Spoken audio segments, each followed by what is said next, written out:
골라터는 재미가 있다. 비욘드 리포트 주간 전망대입니다. 오늘도 우리 금융시장의 핫한 아이템들을 리포트 밖의 이야기까지 탈탈 털어보겠습니다.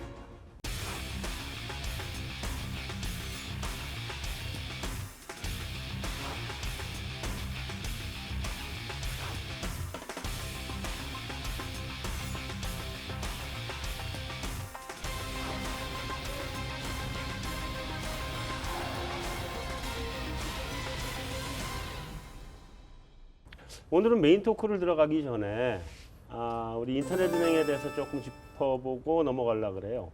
어떤 신문에서는 메기 두 마리라는 표현을 썼는데 이것이 들어가서 우리의 은행 시장을 휘저어 놓을 것이다. 특히나 그중에 집중적으로 타격을 가할 부분이 바로 중금리 대출 부분.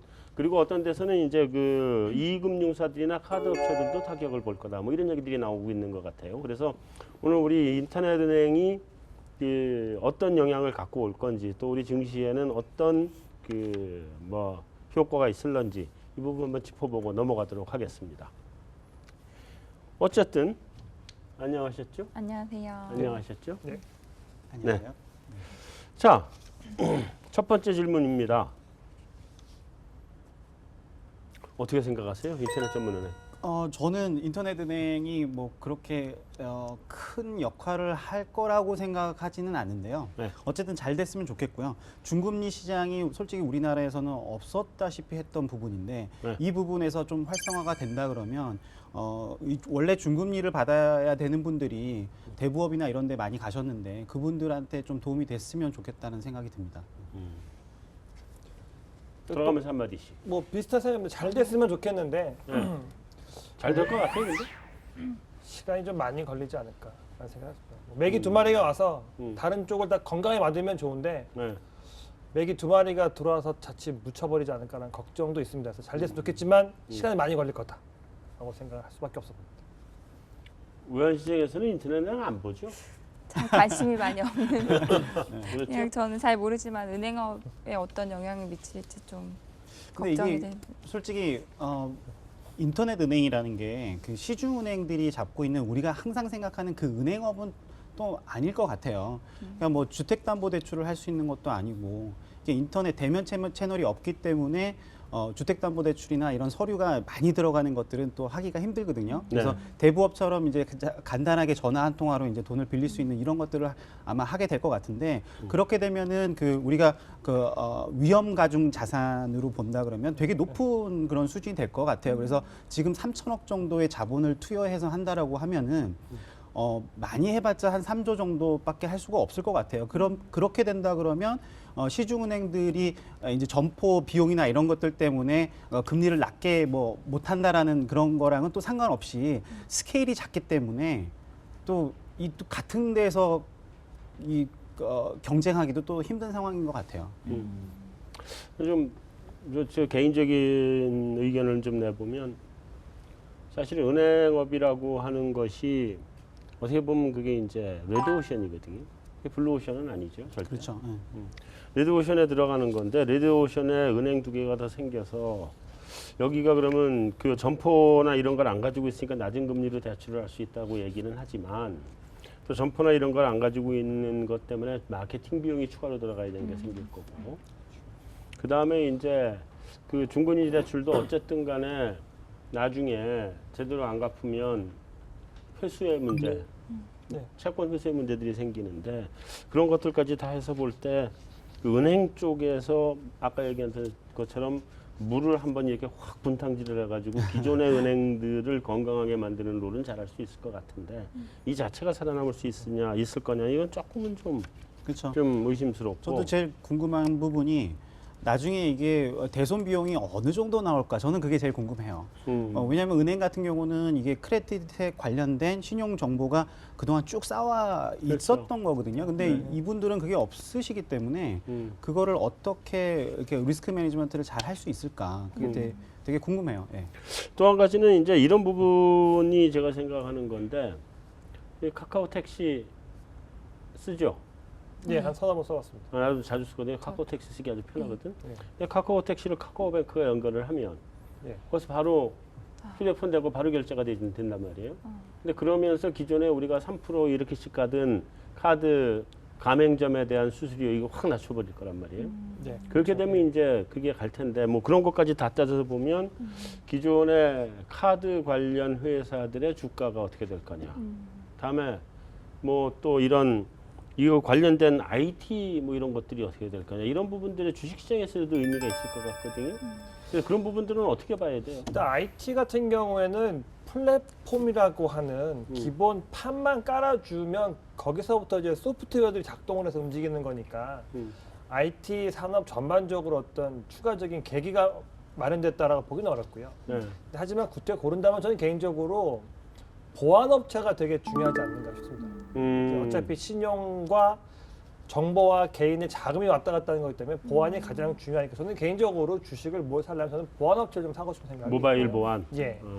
그리고 은행 같은 경우에는 말씀하셨던 것처럼 워낙 이제 이 소규모 마켓, 뭐 흔히 저희가 이제 니치 마켓이라고 하는데 네. 이런 정도밖에 안 들어오는 거니까 은행에 미칠 나쁜 영향은 별로 없어 보이고요. 하지만 네. 말씀하셨던 것처럼 카드는 좀 불편해 보입니다. 이미 이제 소비가 안 된다고 카드사의 주가는 많이 하락을 했는데 말씀하셨던 것처럼 이렇게 중간께 들어오면 네. 수수료 싸움에서 밀리게 되니까 카드 업체는 조금 좀 부정적이다라고 생각하고 그 이외에 또 뭐 우리가 주목해서 봐야 될 업종이 관련 업종이 뭐가 있을까요? 뭐 대부업종도 솔직히 지금 상장돼 있는 회사들이 좀 있죠. 리드코프나 뭐 그렇죠. 이런 회사들도 주의 깊게 봐야 되는데 벌써 최근에 주가가 굉장히 많이 떨어졌더라고요. 아, 그래요?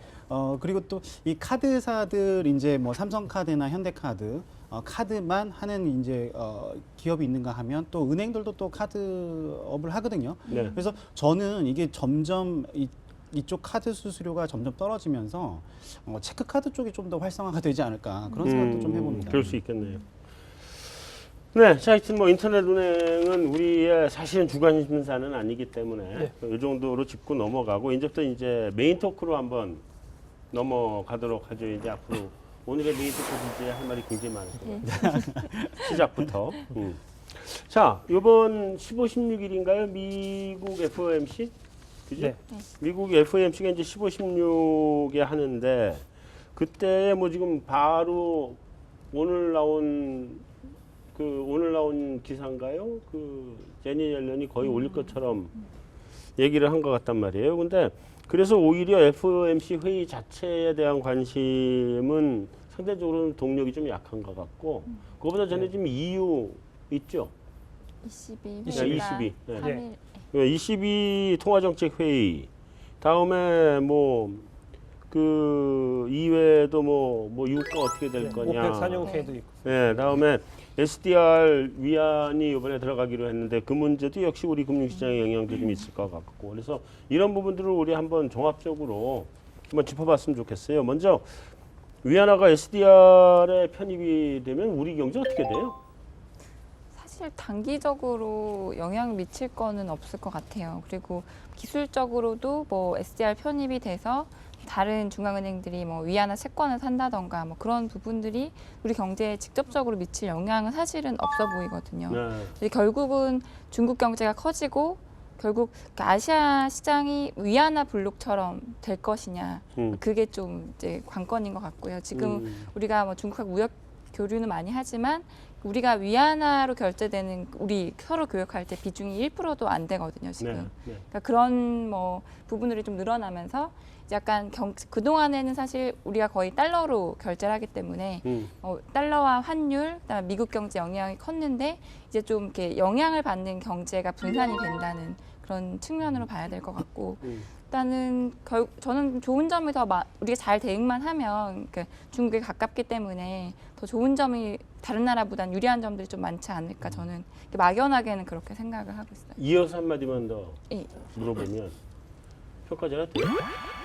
평가절하는 아니고 그냥 절하가 될 것 같아요. 그러니까 당국에서 예. 일부러 이렇게 확 까는 거 말고 예. 시장에서 어쨌든 절하는 간다. 적어도 내년에는 이제 그럴 것 같은데요. 일단 이게 BIS의 실질 실효 환율인데 위안화가 지금 여기 이 중국의 위안화거든요. 이게 올라갈수록 통화가 강해지는 건데 달러 강세로 가면서 다른 통화들이 다 약해지는데 위안화 혼자 가치가 혼자 올라왔어요. 그 배경 사실 뭐 여건만으로 봤을 때 뭐 그동안 뭐 자본 유출 얘기도 있었고 중국 계속 지표도 흘러 내려왔었고 여러 가지 문제들이 많았는데 중국이 SDR 편입에 굉장히 몇 년 전부터 공을 들여왔거든요. 들여왔죠. 네. 그래서 이제는 이제 편입이 됐으니까 조금 이제 좀 그동안 반영하지 못했던 강달러를 반영을 하는 부분하고 또 이제 그 사실 위안화 국제화를 2020년까지 하겠다고 이제 공언을 했는데 사실은 그 안에는 시장화도 있거든요. 시장성을 강화시켜야 되는데 결국은 달러 강세, 그다음에 부진한 중국 경제 뭐 이런 것들을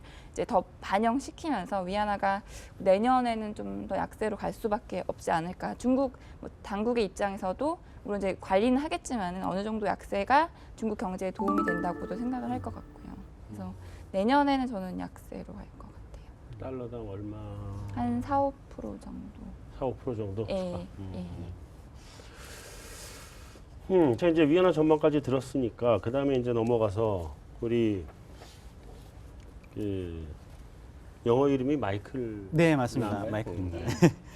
영어 이름 쓰면 안 혼날 것 같은데 그래서 영어 이름으로 한번 해보죠. 예.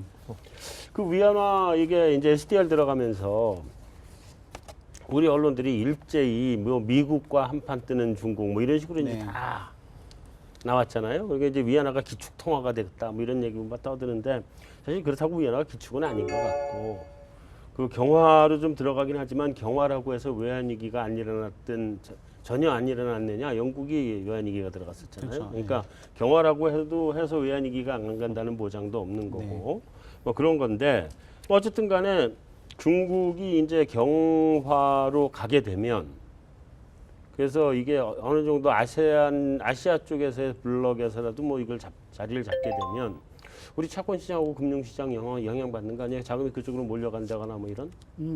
저는 이게 같은 생각인데요. 길게 봤을 때는 뭐 좋은 영향이 있을 것 같아요. 솔직히 지금 미국의 페드가 미국의 중앙은행이 아니라 네. 글로벌 중앙은행인 것처럼 항상 그렇게 해왔고 네. 미국의 그 이징 사이클과 타이트닝 사이클에 따라서 이머징 마켓이 정말 되게 힘들고 또 유동성이 넘쳐나고 뭐 이런 현상들이 계속 있었는데 네.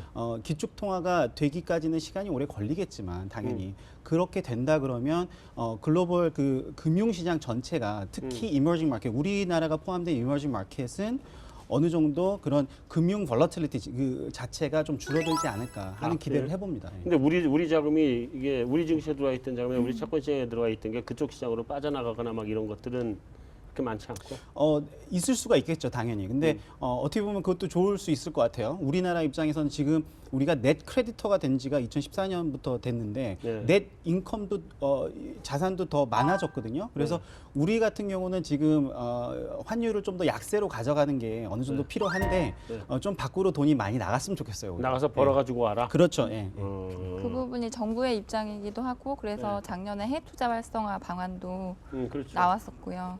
저는 조금 더 이제 뭐 좀 자세하게 들여다보면 사실 중국이 그러니까 우리가 중국에 가는 돈도 문제인데 중국에서 이제 우리 쪽에 들어오는 돈도 이제 살펴봐야 될 것 같거든요. 근데 사실은 그 결국은 중국이 2020년까지 자본시장을 완전 이제 자유화하겠다. 그래서 결국 나가는 돈, 들어오는 돈 이제 다 이제 문제 없게 하겠다라고 했는데 사실 그러니까 중국이 나오는 시장을 오픈해 주는 데는 시간이 좀 걸릴 것 같아요. 왜냐하면 자본 유출 얘기 있고 해서 근데 실제로 우리 주식하고 채권 시장에는 자금이 계속 좀 조금씩 들어오고 있어요. 네. 여기 보시면 주식 쪽 그러니까 중국이 우리 주식을 얼마나 순매수했느냐 보면 사실 올해는 그 8월달에 워낙 자금이 나가서 전체적으로는 거의 그냥 플랫인데 그동안 보면 꽤 거의 1조 한 2~3조 원씩 계속 순매수를 해왔어요. 최근에 금융위기 이후에 특히 또 채권 같은 경우도 이제 원화 채권에 대해서 이제 긍정적으로 시각이 변하다 보니까 채권 같은 경우도 올해 뭐 중국 금융시장도 좀 불안했고 뭐 우리 금리도 계속 떨어졌지만 우리 원화 채권 시장에서도 계속 순 투자를 하고 있는 상황이거든요. 그래서 앞으로 시장을 개방해주면 이제 이런 자금들이 계속 들어올 수 있을 거라고 또 가깝기도 하고 네. 워낙 무역 교류도 많다 보니까 가능성이 높다고 저는 보고 있어요. 네, 우리 이제 EU로 한번 가보죠. 손해피 이사. EU 전문가 계신. 예. 22 예. 얘기를 좀 해보고 싶어서 통화정책회의 하고 있을 텐데, 그죠? 어떻게 나올 것 같아요? 뭐 드라기 총재가 또 한번 뭐 공포탄은 세게 쐈잖아요. 뭐 모든 정책 수단을 뭐 다 동원하겠다 이랬는데 공포탄이 되는지 아니면 실탄이 되는지 뭐 등등. 느낌에는 그 드라기 총재가 이게 조명탄 정도 쐈는데 네. 뉴스에서 헤드라인을 받은 게 완전히 이제 실탄을 쏠 것처럼 해놨기 때문에 쏠 수밖에 없는 상황이 된 것 같아요. 아, 그 굳히기가 됐다. 예, 그래서 어쩔 수 없이 이제 아마 추가적으로 완화 정책도 내놓고 중앙은행 예치금리 역시 더 마이너스 폭을 더 밑으로 내리는. 근데 이제 지금 한 20bp 정도의 마이너스 금리를 적용하고 있는데 예. 10bp 정도 더 내리지 않겠는가라는 게 시장의 중론이었지만 또 다른 편에서는 10bp 내릴 거면 안 하는 의미가 없다. 아마 더 많이 내려야 될 거다라는 이야기니까 느낌에 더 내리는 10bp보다 더 내려야 시장에 플러스 영향이 있을 것 같고 돈을 얼마나 풀지는 모르겠습니다만 어쨌든 계속해서 돈을 공급하겠다라는 정책에 대해서는 피할 수 없이 계속 밀어붙일 수밖에 없지 않는가. 그래서 두 가지는 돈을 얼마 풀 거냐, 그리고 예치금리를 마이너스로 내리는데 얼마나 내릴까? 얼마나 내릴 거냐. 최소한 10bp보다는 더 많이 내려야 될 거다. 지금 이게 시장의 중론이니까 뭐 여기에 시장이 어떻게 반응하는가는 이제 또 다음 주가 되면 밝혀지지 않을까. 근데 시장에서 그걸 좀 반영을 하고 있어요 이미? 지금 오늘 현 시점에서 주가만 놓고 보게 되면 네. 유럽 증시는 뭐 한 0.8%, 0.9%씩 오르니까 좋은 뉴스가 나올 거다라는 것에서 시장이 먼저 선 반응을 하고 있다. 시장이 라고까지는, 기대를 하고는 있다. 네, 그렇습니다. 저희 유럽 채권팀이 뭐 어떻게 계산하는지 모르겠는데 지금 8.5bp가 프라이슨이 됐다 그러더라고요. 그러니까 우리가 디파짓 레이시 30bp 뭐 지금 말씀하신 대로 그 정도는 떨어져야 줘야 된다고 시장에서 받아들여지고 있는데 네. 지금 8.5bp는 이제 벌써 프라이슨이 됐다. 그래서 만약에 10bp보다 안 하면 이게 좀 시장에서 안 좋게 받아들일 수 있다 이렇게 얘기를 하는 것 같고요. 또 2017년까지 2017년 6월까지 지금 양적 완화를 더 늘리고 기간을 늘리고 또 월 단위로 100억 유로를 더 할 것이다. 이게 시장에서 거의 다 이제 기정사실화 정도 그거 한 번에 다 받아들여졌다. 한다고요? 지금 이거 한 번에 다 하는 게 벌써 시장에서는 다 받아들여진 상태라고 얘기를 하더라고요. 그래서 이거 이렇게 많이 할 수 있나요? 물어보면 이거 안 하면 오히려 되게 안 좋은 그런 반응이 시장에서 나타날 거다 이렇게 말씀하시더라고요. 그러니까 이제 결론적으로 이제 금리만 놓고 보면 8.5가 이미 반영이 됐기 때문에 10을 넘어가지 않으면 이게 서프라이즈가 아닌 게 되는. 그렇죠. 자, 그러면 유로화는 뭐 유로요? 당연히 글로 갈 줄 몰랐어요. 당연히 글로 갈 질문이. 있는지 몰랐어요. 일단은 뭐 아까 선반영했다고 하면 사실 금리 차에 민감하기 때문에 이번 회의 재료로 이제 뭐 지금 거의 연 저점 1.04대인데 테스트는 해보겠지만 이미 좀 선반영해서 더 많이 떨어지기는 어려울 것 같아요. 네. 내년에 오히려 이제 이번에 미국 금리 올리고 내년에 올리면서 한번 이제 페너티를 한번 테스트해보는 국면으로 갈 것 같긴 한데 많이 사실 선반영된 측면이 있고 네. 또 유로가 이제 캐리 통화로서의 역할을 또 하고 있기 때문에 사실 이제 1 밑에서 많이 오래 있기는 좀 저는 어려울 것 같아요. 예. 유로는 오히려 위안보다는 상대적으로 약세가 좀 덜할 것이다. 근데 평균 값으로 참 비슷할 것 같아요. 4~5% 정도. 4~5% 정도. 예. 자, 근데 연준이 뭐 하여튼 금리 인상을 개시하겠다. 그러니까 거의 뭐 내놓고 얘기하는 것 같아요. 뭐 안 해도 창피하고. 네. 그래서 맞아요. 다음 주에는 뭐 한다고 시장이 받아들여지고 있고요. 네. 그리고 하던 하지 않던 이미 시장의 모든 자산 가격이나 반응들은 한다는 걸 전제로 움직이고 있기 때문에 네. 뭐 이미 시장은 한다. 뭐 과하게 표현하면 했다. 뭐 이렇게까지 표현할 수도 있을 것 같습니다. 아, 그래요? 근데 이제 연이어서 물어보면 일단 이번에 12월에 FOMC에서 기존에 우리 그런 얘기도 했어요. 밑단만 없을 것 같다. 뭐 이런 얘기 많이 했잖아요. 뭐 여러 가지 실제로 그렇게 갈 것 같아요? 아니면 좀 세게 정말 긴축을 시작할 것 같아요? 이것도 있고 내년에 네. 얘기가 또 여러 번 다르더라고. 그러니까 내년에 나는 한 4번 정도 할 것 같다 하는 쪽으로 생각을 하고 있고 또 글로벌 저기에서는 이제 글로벌 IB들이 또 그 정도를 보고 있는 데도 있고 좀 적게 보는 데는 2-3번 보는 데도 네. 있고 어떻게 봐야 될 것 같아요? 너무 어려운 질문 주셨는데 저는 일단 저한테 12월이냐 3월이냐 물으신다면 저는 사실 12월에 안 했으면 좋겠고요. 네. 내년 갔으면 좋겠다 생각하는데 뭐 시장의 상황상 12월에 올린다고 보고요. 네. 내년 봄까지는 정체해놓고 있다가 내년 6월 이후부터는 생각보다 빨리 올라갈 것 같습니다. 왜냐하면 12월 올려놓고 봄까지 뭐 네. 초여름까지 보고 났는데 그 이후에는 아마 물가가 생각보다 하반기에 빨리 올라갈 가능성이 좀 있어 보이거든요. 있죠.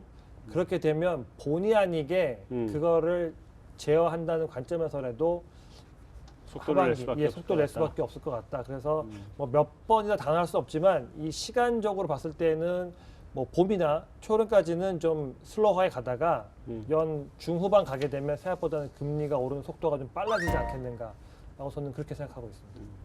그쪽 하우스는 어떻게 보고 있어요? 저희는 3번 정도 보고 있는데요. 네. 일단 올해 12월에는 어느 당연히 정도 하는 걸로. 이거 하는데 25p 그러니까 밴드 자체를 그냥 밴드 자체가 올리는 무조건 거죠. 올려버린다. 올리는 건데 네. 지금 어쨌든 시장에서는 세 번 정도 보고 있는 거고 3번을 더 하게 되면 4번을 만약에 하게 되면은 좀 충격이 있지 않을까. 근데 저도 우리 서 이사님 말씀하신 대로 되게 그게 걱정이 돼요. 2015년에는 벌써 16년 생각을 하는데 2015년에는 오일 가격 때문에 어쨌든 헤드라인 인플레이션이 굉장히 낮게 유지됐던 상황이었던 것 같아요. 네, 근데 네. 만약에 여기서 오일 가격이 바닥을 찍고 서서히 상승하기 시작하면은 우리가 인플레이션 이게 어떻게 나올지도 솔직히 모르는 상황에서 미국은 지금 솔직히 저는 지난번에도 말씀드렸지만 굉장히 뭐 1년 전에 했어야 된다라는 네. 주장이기 때문에 굉장히 속도가 빨라질 수도 있다라고는 생각을 하는데 거기에 또 솔직히 반대되는 부분은 ECB가 계속해서 양적 완화를 해주고 또 일본이 양적 완화를 하게 되면 이게 이 환율이 저쪽에 계속 떨어지게 되면 그쪽에서 디플레이션을 미국으로 수출하는 역할을 하게 되거든요. 네. 그래서 인플레이션을 또 잡아줄 수 있는 그런 걸 하지 않을까. 저는 어쨌든 3번만 했으면 좋겠습니다. 예. 세번만 했으면 좋겠습니다를 얘기하면 안 되고요. 우리는 몇 번을 할 것 같습니다를 얘기해 줘야지. 이게 참 어려운 근데 얘기긴 한데. 환율 측면에서 봤을 때 일반적으로 미국의 금리를 올려놓고 나게 되면 과거 전례상 한 2-3분기에는 성장률이 좀 흘러내려오는 모양새거든요. 그러면 자연스럽게 달러의 강세도 주춤해지게 되는 거죠. 그러니까 수요와 공급 차원에서 원자재 가격, 원유 가격이 올라간다 보기는 어렵지만 올라갔던 달러가 서서 약세로 돌아서면 거기에 원자재 가격이 반응을 할 수도 있기 때문에 그렇게 되면 그렇죠. 하반기에 본의 아니게 갑자기 물가에 대한 부담이 생길 가능성도 있다. 그래서는 하반기는 생각보다 물가 지표가 훨씬 더 우리가 예의주시해야 될 수치가 아닌가라는 생각이 좀. 그러니까 물가 지표는 기본적으로 작년에 높았던 게 올해 낮아졌으니까 이게 네. 그냥 옆으로 가기만 해도 이 낮아져서 물가를 낮춰줬던 이펙트는 제거돼 버린단 말이에요. 그렇죠. 네. 예. 그러니까 최소한 유가나 원자재가가 물가를 낮추는 효과는 없어져 버리기 때문에 최소한 1%대로는 올라가 버릴 텐데 그럼 뭐 기본 아니겠어요, 그거는? 근데 이제 여기서 이제 관련이 되는 게 제가 2가지 질문인데 하나는 오페크는 어떻게 할 것 같아요? 오펙 감산은 저는 안 할 것 같아요. 안 할 것 같다. 예. 이란이 내년부터 증산하죠? 그렇죠. 예. 내년부터 나오죠? 근데 지금 감산하라고 이란까지 가세를 하면 유가는 그럼 진짜 거기다 그 달러 강세까지 합치면 유가가 지금 텍사스가 40이 깨졌잖아요. 그죠? 깨졌다가 올라. 계속 깨졌다가 뭐 왔다 어떻게 갔다. 해서 올라갔다는데 30대를 갔잖아요. 네, 뭐 그렇습니다. 예. 갔는데 그러면 이게 이제 진짜 30대 밑에까지 내려갈 가능성도 없잖아 있는 거고 양쪽의 요인이 2가지 다 합쳐지니까 그렇다면 좀 감산을 좀 하지 않을까요? 근데 저는 안 한다고 생각하는 게 지금 사우디가 굉장히 어마어마한 돈을 들여가지고 여기까지 왔거든요. 네. 그리고 미국 쉘 오일의 그 프로덕션이 드디어 떨어지기 시작했어요. 아, 근데 여기서 다시 네. 감산을 하게 되면 쉘 오일 하던 애들이 구조조정이 일어나고 이게 좀 뭐가 정리가 돼야 되는데 다시 들어올 수 있다라는 거죠. 다시 들어올 수 있다. 그러면 여태까지 썼던 돈들이 정말 물거품이 되는데 네, 감산을 할까? 음. 요번에는 안 할 것 같고요. 음. 어느 정도 미국의 쉘 그 인더스트리 자체가 네. 구조조정이 끝났다라고 생각을 해야 될 텐데 그게 음. 저는 내년 그래도 중반까지는 가야 되지 않을까 그런 생각 해봅니다. 한 가지 질문이 더 있어요. 사실은 뭐냐면 만약에 내년에 미국이 4번을 하면 금융시장에 글로벌 금융시장에 어느 정도나 부담이 된다고 생각을 해요? 4번 하게 되면 저는 뭐 3번 했으면 좋겠다라는 게 4번 하게 되면은 이머징 마켓의 크레딧 크런치가 저는 되게 걱정이 돼요. 아, 그거 걱정이 돼요, 예. 그 부분이? 걱정이 되는데 저는 그러니까 그렇지는 않을 것 같은데 음. 천천히 가게 되면은 그렇게 큰 문제는 없을 것 같아요. 최근에 보시면은 인도네시아 그 10년 그 장기채 금리가 10%까지 갔었어요. 네. 10% 갔다가 네. 이제 천천히 한다라는 얘기를 하면서 다시 8.5까지 내려왔습니다. 네. 근데 만약에 여기서 다시 빨라진다라고 만약에 시장에서 받아들여진다면 이머징 마켓에서 캐피탈 플라이시 좀 심해지고 그렇게 되면 이머징 마켓 크레딧 크런치 오고 그렇게 되면은 이제 뭐 저도 예. 동감하는 부분입니다. 지금 이머징 시장에서 가장 문제라고 보는 게 뭐 자금 빠져나 다 좋지만 실제로 이 크레딧 스프레드가 생각보다 되게 빠르게 확대되고 있거든요. 어느 네. 수준까지인가 하면은 금융위기 수준까지 크레딧 스프레드 확대됐거든요. 그러니까 이거는 결국 이머징은 준 전시 상태라고 보는 거죠. 그러니까 여기서 금리가 그렇게 빨리 미국이 끌고 올라가게 되면 이머징 되게 불편하고 중국 역시 지금 문제되는 게 뭐냐면 뭐 정부 부채, 가계 부채가 아니라 기업 부채가 엄청 크다는 겁니다. 대략 네. 잡아보면은 BIS 주는 거 보면은 기업 부채가 GDP의 한 200% 정도 된다고 나오는 거거든요. 네, 네. 그러면은 말씀하셨던 것처럼 금리 올리면서 전반적으로 금융시장 뒤죽박죽해지게 되면 이머징 쪽의 기업들이 확실히 불편해지고 이거를 또 어수선하지만 정부들이 나서서 틀어막아야 된다. 그러면은 이 죽어가는 비용이 너무 많아진 것들 이런 것도 좀 부담스러워서 금리가 만약에 내년 하반기에 빨리 오르게 된다라고 하면은 그럴 가능성이 있지만 그런 일이 일어나면 상당히 불편할 것 같아요. 아니, 글로벌 IB들 중에 4번이라고 보는 데가 꽤 많이 있더라고. 그래서 찾아봤거든요, 나도. 근데 4번이라고 보는데 꽤 있더라고. 그러니까 2번은 거의 난 못 본 것 같고 3번 정도가 많긴 많은데 3번을 얘기하는 데만큼이나 4번도 있더란 말이에요, 보니까. 네. 비슷비슷하더라고. 그래서 4번 나는 가능성이 없지는 않은가 하는 생각을 하는데 문제는 내가 이 질문을 왜 했냐면 미국 페드의 입장에서는 만약에 그게 무리만 가지 않는다고 하면 많이 올려놔야 좋거든 지금 그래서 베이스를 올려놔야 실제로 미국 경기, 세계 경기가 내년 정도까지 이게 좀 플랫하게 가면 그 다음부터는 경기가 이제 어느 정도 돌아서서 살아가기 시작할 텐데 그 세계 경기가 같이 미국 경기하고 살아나기 시작하는 순간이 되면 그때는 미국의 금리 인상 속도가 무지하게 빨라질 수밖에 없거든요. 그러니까 내년에 최대한 많이 올려놔야 그 다음에 올리는 부담이 줄어들 거기 때문에 나는 내년에 어디까지 올려줄 수 있을 건가 페드가. 나 그 부분이 사실은 궁금한 부분이에요. 근데 저는 이제 좀 조금 생각이 다른 부분이 아직까지 우리가 터미널 레이시 얼마가 될지 모르거든요. 네. 그리고 이제 뉴 노멀 하지만 페드도 지금 거기에 대해서 확답을 주지 못하고 있는 상황인 것 같아요. 그렇죠. 그래서 우리가 터미널 레이시 예전처럼 4~5%를 가지 않아도 된다라고 한다 그러면 어쨌든 이머징 마켓을 위해서 우리 시장을 위해서 네. 안 했으면 좋겠습니다. 아니 근데 그건 우리 입장이고 미국 연준은 자기들은 항상 미국의 네. 연준이지 글로벌 연준은 아니다라는 게 기본 입장이니까. 아까 뭐 말씀드렸던 거랑 같은 맥락이지만 네. 지금 어쨌든 ECB가 디플레이션을 계속해서 수출해주고 있고 네. 일본도 수출해주고 있고 하기 때문에 음. 그런 상황까지는 안 갔으면 좋겠어요. 안 갈 것 같고 안 갔으면 좋겠고. 네, 알겠습니다. 뭐 하여튼 넘어가서 우리 자 미국이 어쨌든 그런 정도의 금리 인상 속도를 보인다고 가정을 할 때에 이제 다른 나라들은 어떻게 해야 돼요? 뭐 BOJ도 있고 뭐 뱅크 오브 잉글랜드도 있고 그다음에 ECB도 있고 뭐 우리나라도 자유롭지 않을 것 같고 이머징 마켓도 다 자유롭지 않을 텐데 그게 계속 완화적인 정책으로 갈 수 있어요? 영국의 BOE는 느낌상 거의 페드랑 한 몸인 것 같거든요. 그 원래 정치도 한 몸이잖아. 정치도 한 몸이고 네. 네, 생각이 같은 생각 가지는 것 같으니까 네. 올릴 수 있다라는 시그널을 계속 주겠지만 움직이지 못할 것 같다라는 음. 정도고요. 음. 이머징 마켓은 방법이 없어 보입니다. 진짜 우리나라만 해도 금리 차를 줄이려면 기준금리를 한 번 정도, 두 번 정도 올려주는 게 이상적이다 볼 수 있겠지만 그럼 우리나라 기초차이 될 거냐? 거기에 대해서는 사실 동의가 안 되거든요. 그러니까 결국은 어쩔 수 없이 통화 정책이 따라가진 못하고 결국은 그거를 수치를 보면은 금리 스프레드라고 볼 텐데 스프레드는 좋으나 싫으나 좀 확대되는 것이 내년 뭐 최소한 중반기 그다음에 가을까지는 벌어질 수밖에 없기 때문에 우리나라를 이머진 대표를 본다면 여전히 스프레드는 더 커질 수밖에 없고 통화 정책을 따라갈 수도 없고 거꾸로 갈 수도 없고 아주 난망한 상황이 될 것 같고요. 뭐 영국은 뭐 비슷한 논조로 가겠지만 액션은 못 취할 것 같고 ECB는 이미 올해 발을 들여놨기 때문에 뭐 다른 길을 갈 수는 없어 보입니다. 다만 판단이 안 쓰는 게 일본인 것 같죠. 일본은 돈을 풀 것처럼 하다가 안 풀 것처럼 하다가 좀 상당히 말이 많은데 왔다 갔다 여기서 돈 내년에 더 풀었을 때 얻어낼 수 있는 게 있겠는가라고 했을 때는 만만치 않아 보이거든요. 그렇게 보기 때문에 일본의 정책이 지금은 가장 판단하기 어렵다. 하지만 지금 시점에 봤을 때는 안 하고 좀 더 버텨볼 것 같다.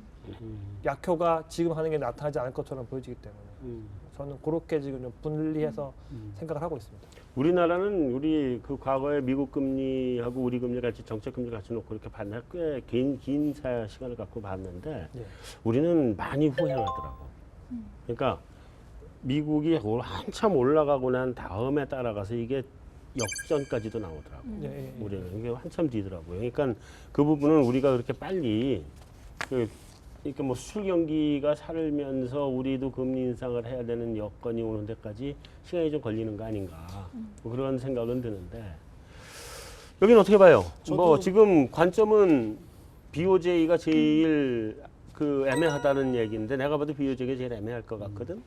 근데 뭐 저희 하우스 뷰는 어쨌든 BOJ는 내년 4월쯤에 한 번 더 하는 걸로 얘기를 하고 그다음에 엔화는 130 정도 네. 이렇게 보시는 것 같더라고요. 근데 저도 BOJ는 굉장히 애매한 상황이 아닌가 싶고요. 뭐 만약에 더 하더라도 얻을 게 뭐가 있을까 그런 생각하고 지금 솔직히 일본이 가장 필요한 거는 마니터리 폴리시보다는 피스컬 쪽에서 재정 정책을 좀 풀어줘야 되는데 그 부분에서 지금 뭐 얘기가 많이 나오기는 하지만 막상 액션은 안 나오고 있기 때문에 네. 저는 추가적인 그 마니터리 이징은 그렇게 크게 얻을 게 없을 것 같아요. 한국을 보자면 저는 금리를 만약에 하게 되면 한 번 정도 우리 안 할 수도 있다라고 생각을 하거든요. 그러니까 우리나라 같은 경우는 어쨌든 디벨롭 마켓이랑 그 인트레스트 레이트 디퍼런셜은 그렇게 중요하지 않은 것 같아요. 예. 그리고 항상 우리가 한국은행을 보면 예전부터 크레딧 사이클이랑 그대로 갔거든요. 그러니까 대출 성장이 나올 때는 올려주고 안 나올 때는 내려주는 그런 되게 소극적인 반응을 했기 때문에 굉장히 딜레이가 됐던 것 같아요. 우리 많이 예. 후행했죠. 하지만 지금은 대출 성장이 굉장히 좋은데도 계속해서 금리를 내려왔거든요. 그래서 지금 상황에서는 좀 빨리 따라가 주는 게 맞을 수도 있을 것 같아요. 하지만 그거는 어디까지나 글로벌 경제 자체가 전체적으로 좋아졌을 때 얘기인 것 같고요. 그래서 저는 한국은 좀 계속해서 지금 수준으로 가지 않을까. 내년 하반기까지, 내년 4분기까지도 그렇게 갈 수 있을 것 같아요. 우리 빨리 올려야 돼요. 나 고정금리 대출이란 말이야. 속상하단 말이야. 좀 올려야 내가 배가 안 아프다고. 근데 지금 우리나라 GDP가 보시면은 GDP 성장 나오는 게 부동산 경기가 굉장히 큰 주도를 하고 있거든요. 맞아요. 근데 여기서 올려서 금리를 급하게 올려가지고 부동산 그렇게 경기가 못 따라가겠죠. 꺾이면 정부 입장에서 굉장히 난처해질 수 있는 그런 상황인 것 같아요. 그래서 그런 상황은 만들지 않을 것 같은데요. 네, 나 빨리 하나만 질문, 아주 퀵 질문으로 하나 하고 마무리를 하려고 그러는데 엔화. 우리가 다른 건 다 짚었는데 엔화를 안 짚었죠. 저희는 내년에 고점 128. 130까지는 좀 힘들다. 어렵다고 보고 말씀하셨듯이 하더라도 BOJ가 별 의미 없는 완화책을 내놓을 가능성이 높고요. 최근에 일본의 그 공적 연금이 환해지를 하기 시작했다는 뉴스가 나왔어요. 그러니까 결국 달러엔이 앞으로 그렇게 많이 못 오를 거라고 보는 거거든요. 일본의 국민연금이. 네. 그러니까 이렇게 뭐 여러 가지 뭐 변수들이 있긴 하지만 이렇게 네. 추가적으로 오를 룸 크진 않을 것 같아요. 지금 한 123 뭐 이 정도 가는 네, 거죠? 122, 123. 그러면 지금부터 이렇게 어기도 많이 한 4, 5% 정도 약세? 뭐 이런 정도 네. 똑같은 약세 정도 네. 되겠네. 그래요. 자, 메인 토크는 여기서 마무리하겠습니다.